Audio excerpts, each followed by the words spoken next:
இந்த வீடியோவில் நம்ம பார்க்க போகிறது organised crime or professional crime. Short நோட்ஸில் கேட்குறதுக்கு வாய்ப்பு இருக்குது. Organised crime or professional crime. Organised crime இந்த பேரில் இருந்தால் உங்களுக்கு மீனிங் நல்லா தெரிஞ்சிருக்கணும். என்ன? Organising themselves into crime gangs. Organised க்ரைம்னா என்ன? ப்ரொஃபஷ்னல் க்ரைம் அப்படின்னு இன்னொரு பேர் சொல்கிறாங்க. க்ரைம்லேயே ப்ரொஃபஷ்னலாக செய்கிறது. ஒரு பாஸ் இருப்பார், அவருக்கு கீழே 10-20 பேர் வேலையாள் இருப்பான்.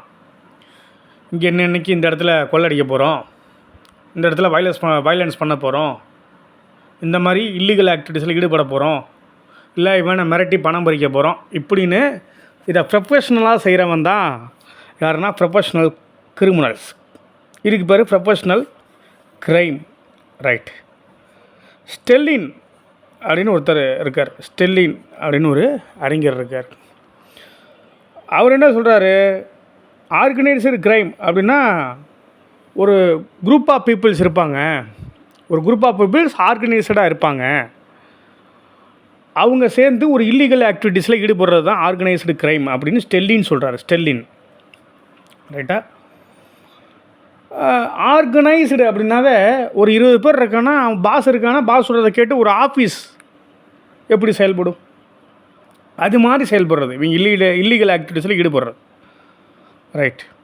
அவங்கள்ட்ட டிசிப்ளின் இருக்குங்கிறாரு, லீடர்ஷிப் இருக்கும், பாஸ் சொல்கிறத அப்படியே கேட்பாங்க, ஒரு குரூப் டிசிப்ளின் இருக்கும், ஒபீடியன்ஸ் இருக்கும், லாயல்ட்டி இருக்கும், பிளான் பண்ணுவாங்க, குரூப் பிளானிங் இருக்கும், கோஆப்ரேஷன் இருக்கும். அதான் ரொம்ப முக்கியம்.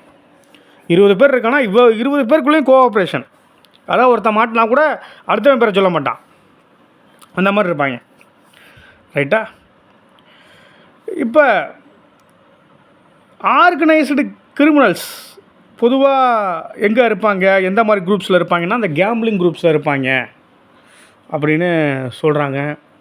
அப்புறம் லிக்கர் ட்ரிங்கிங் குரூப்ஸ், அப்புறம் ப்ராஸ்டியூஷன் ஆஃப் கிரிமினல்ஸ், இந்த மாதிரி ஏரியாஸில் வந்து இவங்கள பார்க்கலாம், இந்த ஆர்கனைஸ்டு கிரிமினல்ஸை பார்க்கலாம் அப்படின்னு சொல்கிறாங்க.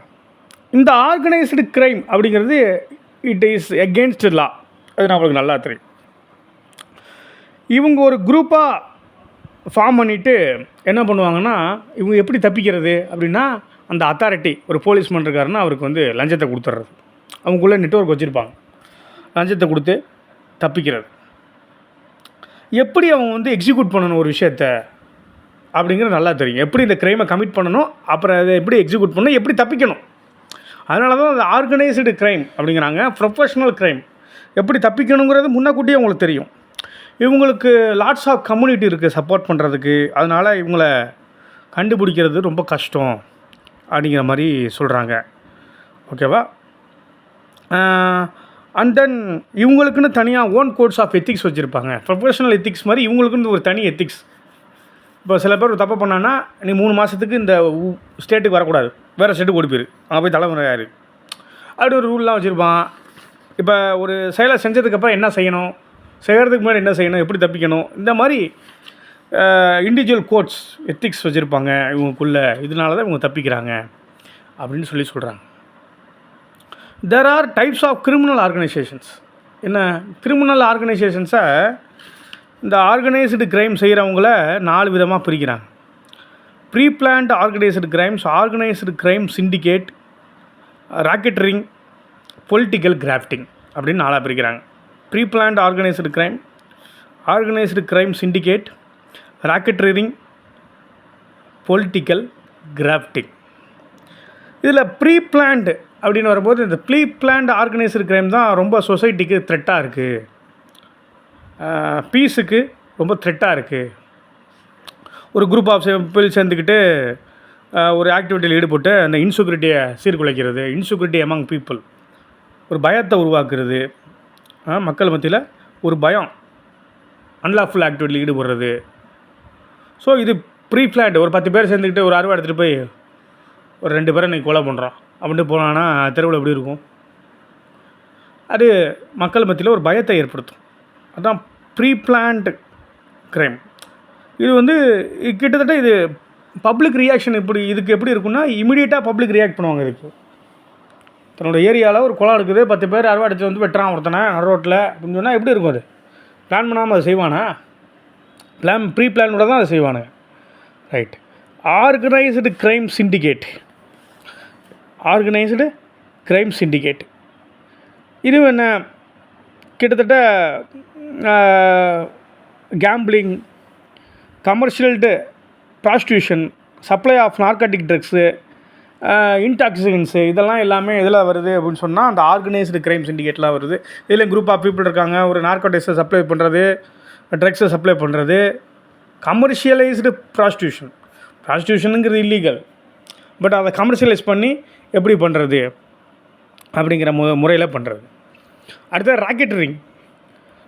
ராக்கெட்ரிங் அண்டு பொலிட்டிக்கல் கிராஃப்டிங் கடைசியாக உள்ளது. இந்த ராக்கெட்ரிங்னால் என்னங்க அப்படின்னு சொன்னால், இந்த ஃபேக் ஜாப் ரெக்ரூட்டர்ஸ் அப்படின்னு இருப்பான். இவ்வளோ ரூபா காசு கொடுங்க, நான் உங்களை இந்த வேலையில் சேர்த்து விட்றேன் அப்படின்னு சொல்லி ஏமாத்துறது. ஃபேக் ஜாப் ரெக்ரூட்டிங் ஏஜென்சிஸ் இருப்பான், ஒரு 100 பேரை வேலைக்கு எடுத்து ஏமாத்துறது, ஃபாரினுக்கு அனுப்பி வைக்கிறேன்னு ஏமாத்துறது. ஸோ இந்த மாதிரி பீப்புளெலாம் இதில் வருவான்னா இந்த ராக்கெட்ரிங் வருவான். மோரோவர் லஞ்சம் வாங்குறது, இதுவுமே ராக்கெட்ரிங் தான். இப்போ வந்து ஆர்டிஓஸ் ஆஃபீஸில் வந்து எவ்வளோ லஞ்சம் வாங்குறாங்க அப்படிங்கிறது நம்மளுக்கு தெரியும். லைசன்ஸ் கொடுத்துட்றது, வண்டியே ஓட்டாமல் லைசன்ஸ் கொடுப்பானுங்க. ஸோ இந்த மாதிரி விஷயங்கள். அப்புறம் ஃபேக் சர்டிஃபிகேட்ஸ் கொடுக்குறது, பாஸ்போர்ட்டே ஃபேக் அடிக்கிறாங்க, ஃபேக் டிகிரி சர்டிஃபிகேட் கொடுக்குறது, இது எல்லாமே இதில் வருதுன்னா இந்த ராக்கெட்ரிங் அப்படிங்கிற அந்த கேட்டகரிக்குள்ளே தான் வருது. ரைட்டா? இது ஒரு இல்லீகல் அப்படி தானே, illegal method of organised crime. Right. அடுத்தது பொலிட்டிக்கல் கிராஃப்டிங் அப்படின்னு என்னங்க, பொலிட்டிக்கல் பார்ட்டிஸே என்கரேஜ் பண்ணுறது. பொலிட்டிக்கல் பார்ட்டிஸே யூட்டிலைசிங் கிரிமினல்ஸை தன்னோட வச்சுக்கிறது. எதுக்குன்னா, ஒரு கலவரத்தை உண்டாக்கணும் அப்படின்னா ஒரு 20-30 கிரிமினலை கூட்டி வந்து இந்த மாதிரி கலவரத்தை உண்டாக்குங்க, பொலிட்டிக்கல் வயலன்ஸுக்காக இந்த மாதிரி விஷயங்களை செய்கிறது. ஸோ இதுதான் வந்து என்னது அப்படின்னு சொன்னால் பொலிட்டிக்கல் கிராஃப்டிங். இதுதான் வந்து ஆர்கனைஸ்டு க்ரைமை பொறுத்த வரைக்கும். Organised crime or professional crime உங்களுக்கு யூஸ்ஃபுல்லாக இருக்கும். ஸ்டடியில் ஃபாலோ பண்ணுங்கள், சப்ஸ்கிரைப் பண்ணுங்கள்.